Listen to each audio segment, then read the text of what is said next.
After more unprecedented protests, Hong Kong's chief executive, Carrie Lam, appeared to yield more ground. With an admission of failure in mishandling this controversial legislation, she promised it is now dead. There are still lingering doubts about the government's sincerity, or worries whether the government will restart the process in the Legislative Council. So I reiterate here, there is no such plan. The bill is dead. Opposition to the bill has resulted in mass protests, with some violent clashes between a minority of demonstrators and police. Pro-democracy groups fear the bill would allow China to extradite political opponents from Hong Kong to face summary justice in mainland courts, a claim the Hong Kong government rejects.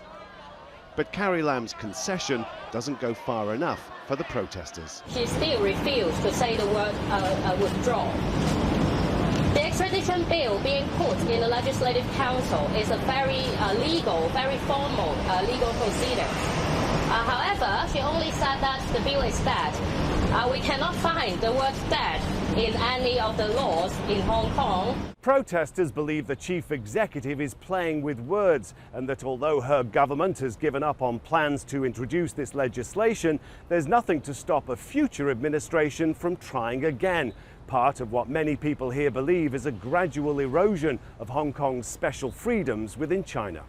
The demonstrators are also demanding a full independent investigation into what they claim has been the excessive use of force by the police in breaking up largely peaceful protests.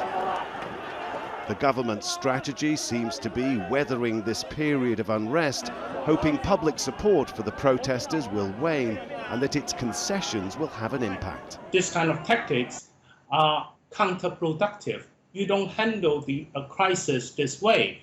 Now she has to simply win the trust of the Hong Kong people, and apparently she has failed to do so. She is counting on Beijing's support, and with Beijing's support, the pro-establishment camp will have to support her.